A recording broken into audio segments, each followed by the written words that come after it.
Some anthropologists are telling us that, and I believe they're right, when thinking first began to happen in humans, humans were very surprised, and they thought that some god was talking to them in their head. And so, because thoughts suddenly came, of course, part of that was like the development of language. And so language started to happen in people's heads. And then over the millennia, the voice became so all-pervasive that it took over people's sense of identity. Whereas before, for a long time, probably after the arising of thinking, humans still had a sense of rootedness in being, the natural sense of rootedness in the depths of their being. And gradually, over the millennia, they got drawn more and more into the thinking heads mode. And then their whole sense of identity was no longer rooted in the depths of their being, but in the voice in the head.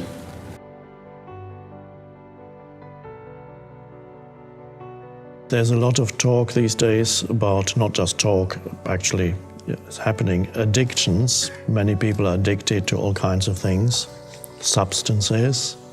But one of the greatest addictions, or rather the greatest addiction,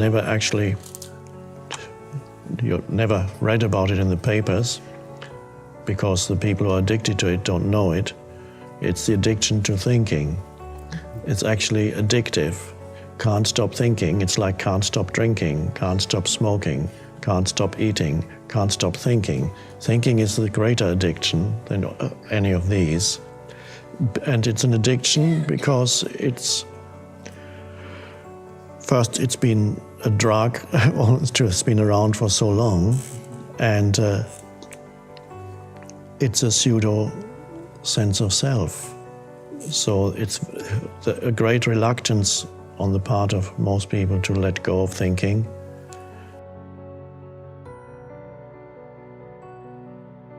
Identification with thinking, believing in your thoughts, having no space outside of the movement of thought. Again, here we come to the vital thing, lack of space inside. That is the unconscious condition, spiritually, completely unconscious. And then you are burdened with a heavy ego. You are the ego, which is not an entity apart from thought. It is thoughts that you have identified with.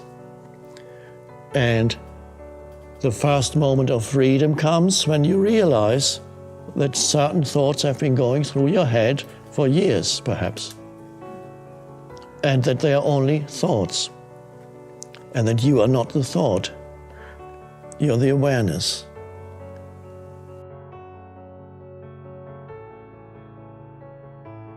The awareness of thought is not a thought. It's simply the ability to look at a thought like a light shining on a thought. And I call that pure or unconditioned consciousness, whereas the thought is consciousness that has become a form. An analogy we could use is to say that consciousness is the vast ocean and thinking is the waves and ripples on the surface of the ocean. And every wave and ripple has a very short-lived life. It's very fleeting, like every thought, but it pretends to have an independent existence. And then what happens is this continuous identification with the stream of thinking leads to a very serious dysfunction in one's sense of identity, because then your sense of who you are, your sense of I-ness is derived, your sense of self, is derived from whatever your mind is telling you about yourself.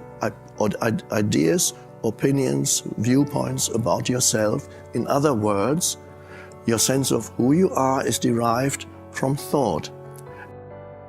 There is a deeper sense of self possible to humans that is not thought, where you truly sense yourself, but not as a story in the head.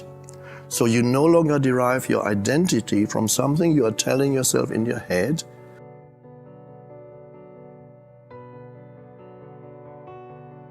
there is such a thing as the collective mind, and so many thoughts are not your thoughts, really. They arise in the collective mind. They are energy fields or energetic entities. When we deal with our so-called our own minds, is far more than our own minds, and whatever awareness arises in you is not just your benefit, it has an impact on the totality of the collective mind. When awareness arises in you, it means awareness is arising in the collective mind of humanity. So it's not just a personal thing. In the same way that any thinking that takes possession of your mind is not really personal. There is no personal thought as such. It pretends to be personal. It's the human collective mind.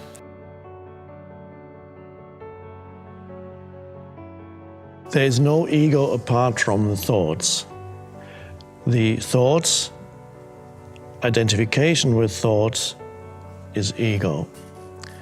But the thoughts that go through your mind, of course, are linked to the collective mind of the culture you live in, humanity as a whole.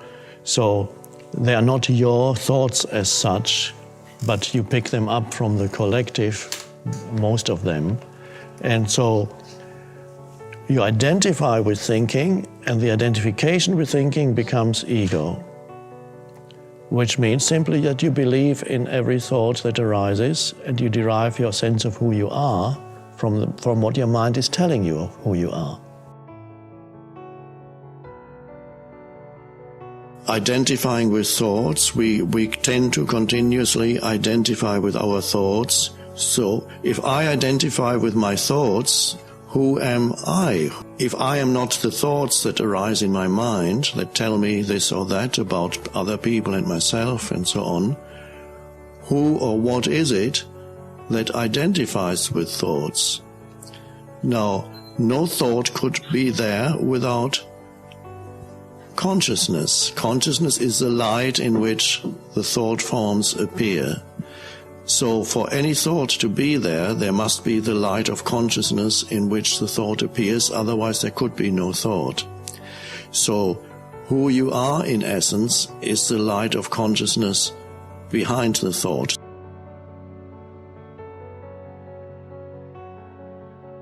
And that's already a great realization that you are able, actually have a choice of directing attention. You don't have to go with your attention all the time where the habitual thought patterns want you to go. The habitual thought patterns want your attention every time. Every thought says, I matter, give me your attention, follow me, they go this way. And another negative thought, and another one, and another one.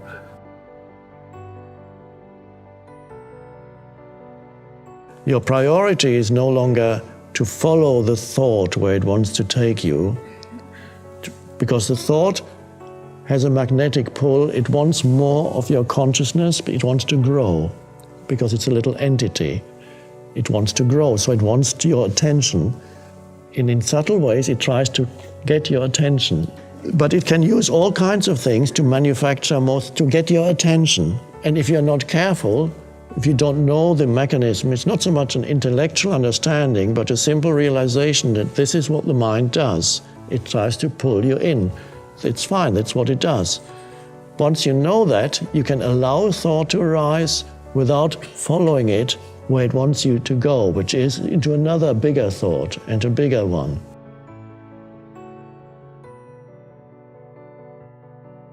When you are totally continuously immersed in the stream of thinking, you begin to inhabit a conceptual reality which separates you from the actual aliveness that's all around you.